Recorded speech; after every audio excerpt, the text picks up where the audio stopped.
हम में से कौन सफल नहीं होना चाहता, लेकिन सफलता जिस कीमत को अदा करने की अपेक्षा रखती है, हम उस कीमत को अदा नहीं कर पाते। अक्सर ऐसा सबके साथ होता है।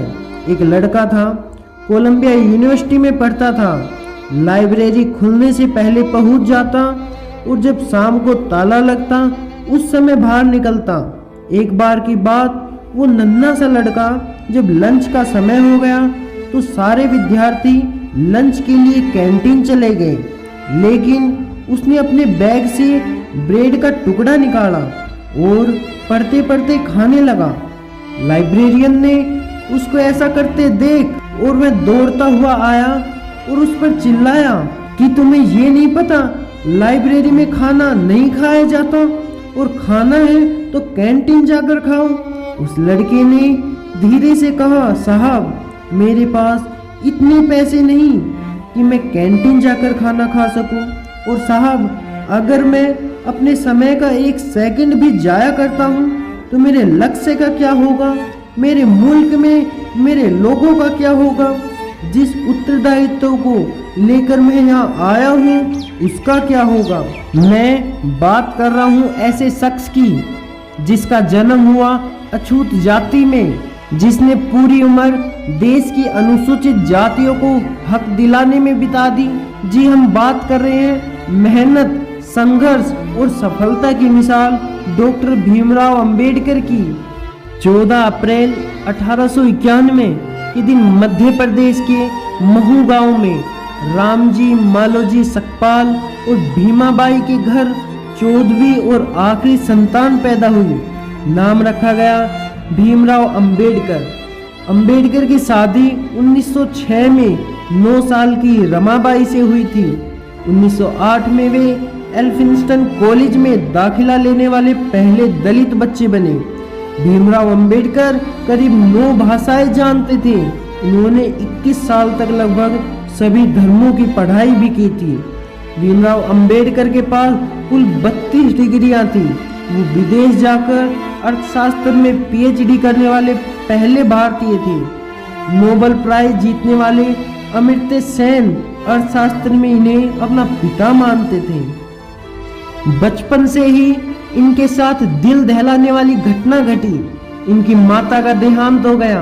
उसका बचपन दुखी, तंग भरा बीता।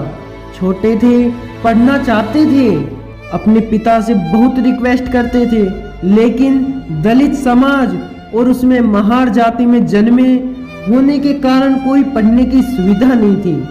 आम बच्चों के साथ पढ़ने नहीं दिया जाता। पिता ने हाथ जोड़कर किसी पास के स्कूल में दाखिला कराया, लेकिन उसको बैठने नहीं दिया गया। मास्टर जी बोले बाहर बैठकर पढ़ेगा। आप कल्पना करिए कैसी सोच थी उस समाज की।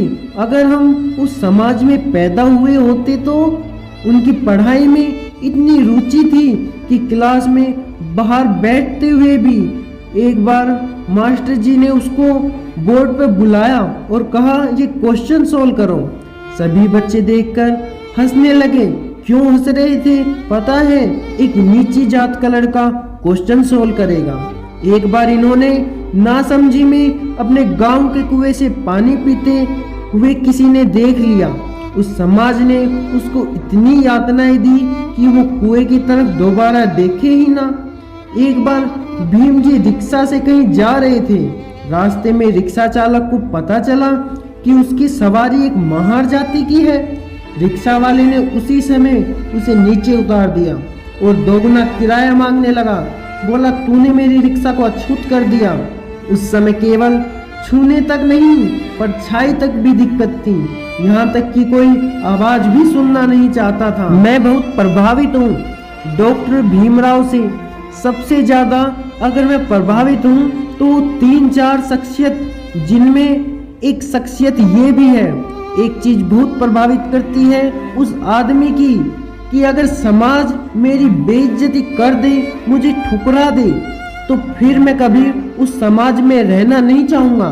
लेकिन आप देखिए, जो बंदा हर दिन हर समय अपमानित हो रहा हो, फिर भी जीवन में कभी निराशा से नहीं घिरे, लेकिन इसका कारण क्या था? उनका मिशन बड़ा था। ये नहीं था कि मुझे नौकरी लगना है, मुझे ऐसो आराम से रहना है। जो आप आज देखते हैं